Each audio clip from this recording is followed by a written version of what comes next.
Hi everybody. I decided to go ahead and just do a pre-recorded video because I suck at speaking and I suck at videos and all that good stuff, so I didn't want to go live and get distracted by comments and all that good stuff, so I'm just going to pre-record this and put it on YouTube. For those of you that don't know, I'm Amanda from Harrison, and I kind of was there at the beginning of all of this with the first protest and made the mistake of saying Black Lives Matter in Harrison, Arkansas, which led to a whole lot of people getting upset for different reasons. We have some that are just, sorry, mosquitoes. We have some that are just run-of-the-mill racist and they don't believe Black Lives Matter.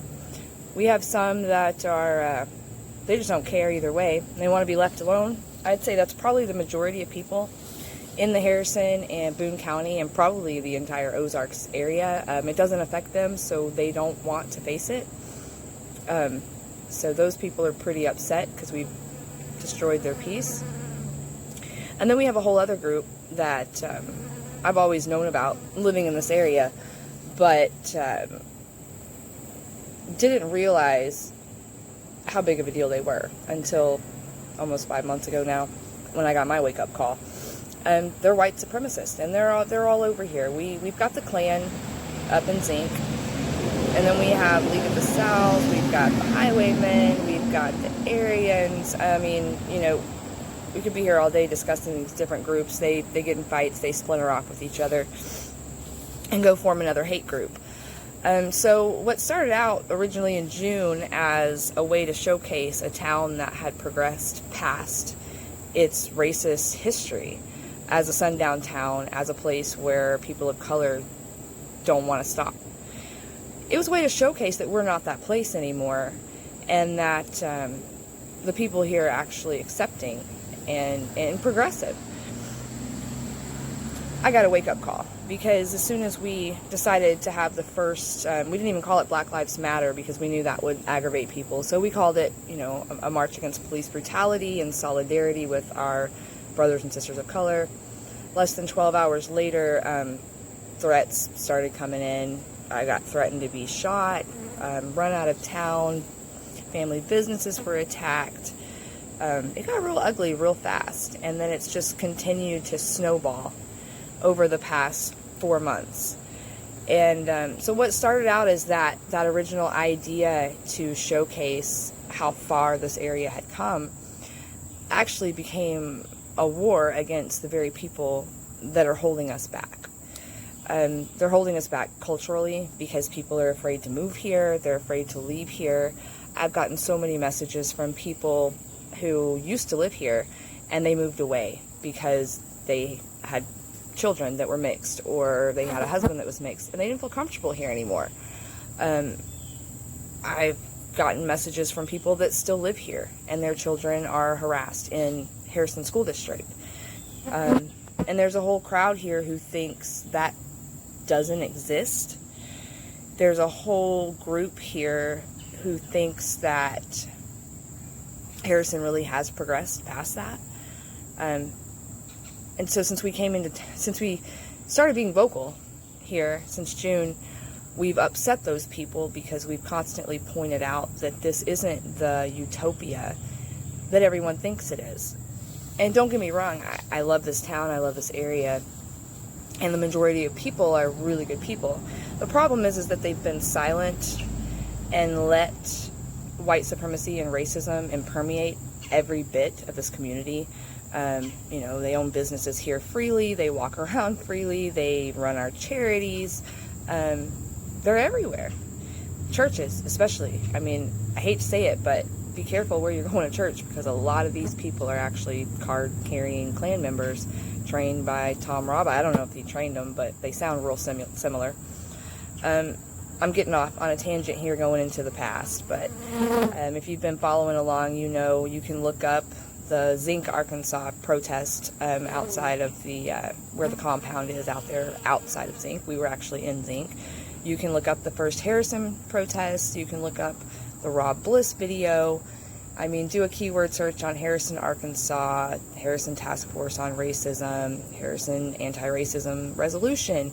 You can find all kinds of history of what we've been struggling with here for years and years and years, but very acutely struggling with in the past, 5-6 months since the death of George Floyd and the country erupted.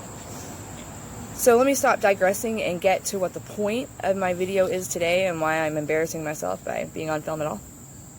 Is Sunday. We were out there last Sunday, and a small crowd for us, small crowd for them, the usual militias for both sides. We had militia that were protecting us out there, some really good guys, and we had some militia out there that had my brain in their sights. That's just kind of par for the course. We're used to it now. I mean, I guess as used to you can get as knowing there's guns pointed at your head. But the best thing that I got from Sunday is that dialogue was really had. I saw people that I never thought would stop and think about our message, actually stop and think. You could see it in their eyes as something that someone was saying actually sunk in. And it was planting seeds, and those seeds are so important. We're not going to go out there and we're not going to have hallelujah moments where we have a Nazi that says, I'm done, I renounce Nazism, and I'm going to pick up the Black Lives Matter flag now.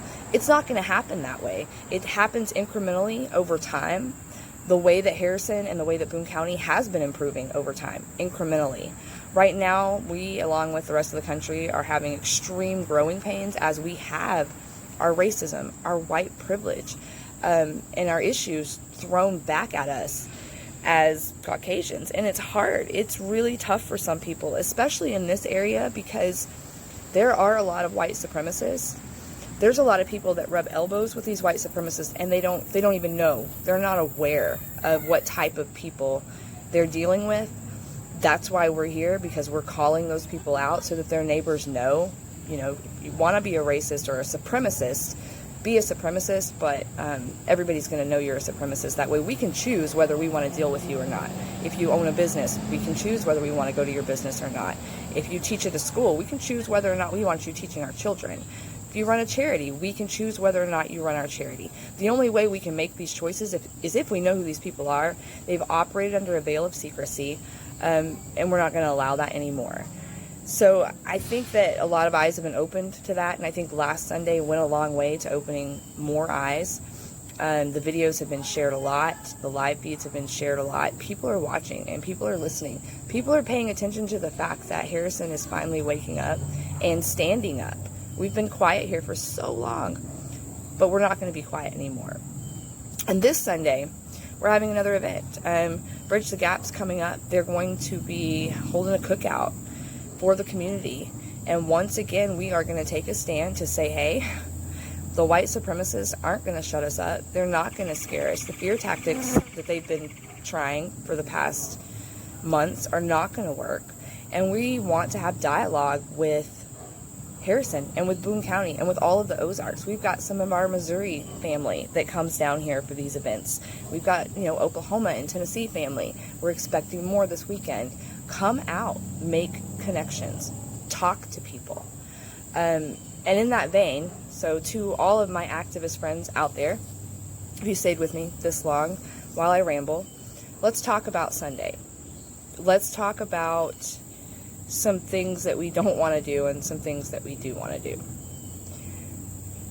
We don't want to stoop to their level. We don't want to belittle. We don't want to name call. We don't want to body shame. We don't want to pour shame.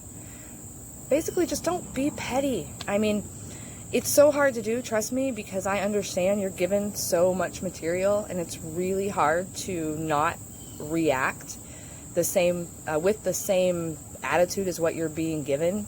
But I challenge you, all of you, Sunday, if and when the opposition tries to engage you in hateful rhetoric, turn and walk away. Turn and walk away. That's what they want. They want you to fight. They want to make you look crazy, and they want to make you look angry. Don't let them do it. Turn and walk away. Tell them, hey, when you're ready to have a conversation, come find me. It tends to chill people out when you don't keep rising to their level. So if they keep rising here, you come back down here, they're going to come back down to meet you. They're not out there not to be seen and not to be heard. They want to be seen and they want to be heard and they want to be listened to the same that we want to be listened to. These aren't all white supremacists that are coming out to oppose us. These are just local residents that are scared, they're tired, they're nervous, they don't know what's going on and they don't understand, and they want it to just disappear. We can't give them a reason to want it to just disappear. We need them to see us as human. We're their neighbors, we're their friends, we're their community, and we need to treat them as such, even though we may not hold the same views, we may never hold the same views, we're still all part of the same communities here, and I urge everybody to treat the opposition with respect. That's number one. Let's treat the opposition with respect. Let's save the petty stuff for Facebook, for social media. I can't police what you guys do on social media. I would ask you to try to keep it classy, but I have my moments too, so I know how it goes. But when you're out there Sunday, I know some of you aren't going to be from here, but you're representing. Alright, so I had to, the video stopped on me, so I had to try to figure out how I'm going to edit and splice some videos together. Took a little bit of break, now I'm back. So we were talking about point number 1 for Sunday is no agitating or pettiness, please, from our side. Try to keep it classy. We are there to educate and inform, otherwise not engage. Number 2 is follow your leadership. I know that the Ozark Coalition, we are going to be making marked armbands. We will probably be informing everybody and pointing those out before things go too far Sunday, once we all get there. So you'll know who to look for in us. That way you can easily find your leadership, so you'll be able to know who we are. When somebody is directing you, whether it is to move away from somebody or to disengage or not to go into certain areas or to go into certain areas, because we don't know how things are going to go Sunday, please follow the lead of your organizers. Do not make us get up in your face. We don't want to get up in your face screaming and yelling. When we ask you to do something, please just do it. There may be things going on behind the scenes that you have no idea about. We're in constant contact with each other. Many times we're in constant contact with law enforcement. They know us. They work with us. So please, please, please follow your organizers' leads. So that's number 1 and number 2. Number 3, I want to address the people of Harrison. There's been a lot of rumors flying around. I've seen everything from, last week we had part of the militia showed up because they were told we were there to harm the courthouse and remove a Confederate statue. We're not interested in your statues. We don't really care about your flag. We think it's racist. We understand. Not all of you who are waving that flag are racist. We do understand that. If you want to have a conversation about why we think that flag's racist, please engage us. We'll tell you. But we're not going to automatically assume you're racist because you're wearing a Confederate flag. So we don't care about your statues. We don't care about your flag. We're not here to burn. We're not here to loot. Antifa has not been invited. And in fact, if any Antifa-like characters were to show up, as far as the ones that the media portrays dressed in black, agitating, starting things, we would be the first ones to take care of that. Along with the militias that are going to be there, that we are in discussions with, we would band together and we would take care of that together. We're not here to destroy, loot, burn, or otherwise harm this community. We are here to build up this community. We are here to be voices for people that don't have voices, people that are too afraid to speak out, people that have sent us messages and asked us, please don't stop. Please don't stop. These conversations need to be had. So keep those 3 things in mind. Don't agitate, follow your leaders, and locals, we're not here to harm you. We're here to talk to you, hopefully feed you. A lot of the drama that gets built up around these protests is completely insane and social media induced. We're not here to harm you, get you fired, attack you, any of those things. Those things have all been tried against me personally and other organizers. definitely against me personally. I've got all kinds of stories and receipts on threats that I've received. So we would never do that to other people. That's not what we're here for. And also, locals, keep in mind that your mayor does not care about your First Amendment rights. Your mayor does not represent all people in this town. I don't care what side you're on, it's not okay for your, you know, like, if this was the United States, Mayor Jerry Jackson would be our president. It's not okay for a president to say inflammatory things. And I know what some people are going to say. I'm right there with you, but it's not okay. It's not okay.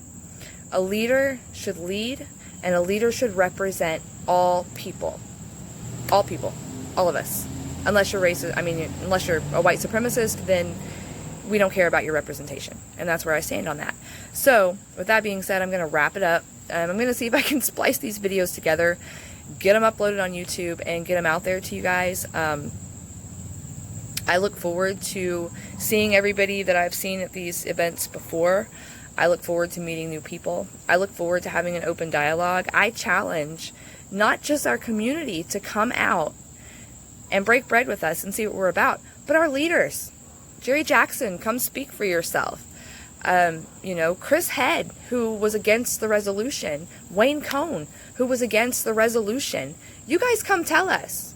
Come tell us what part of saying, I don't agree with hate, infringes on your rights, because that was your excuse for not wanting to pass that resolution.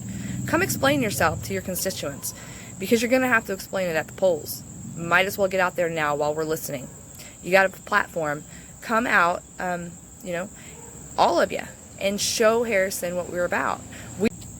So apparently my phone likes to stop recording when I'm getting messages. So I'm getting a lot of messages right now. So I'm going to try again. It's my call to Harrison, to Boone County, and to the surrounding area. Everyone keeps screaming how not racist we are. I challenge all of you, every resident that is within the area, to come out Sunday. Come out and break bread with us. Come out and have conversation with us, and take a stand against racism. This is not a Black Lives Matter organized event. This is an anti-racist event. Please stick to that narrative. It is not a Marxist movement. It's not about any political views at all. This is humanitarian. So I challenge every single resident of this area to come out. We're going to be on national news. What image of Harrison do you want projected? Make your voice heard. You have a chance. Come out. Show the world, the entire world that is watching, whether we want them to or not, that we don't stand for white supremacy. We don't stand for racism. And we don't stand for mayors that don't stand against racism and that try to stifle citizens' First Amendment rights. So I look forward to seeing everybody. I'm going to go try to splice this together, so hopefully it makes sense once I get it up there. Thanks, guys.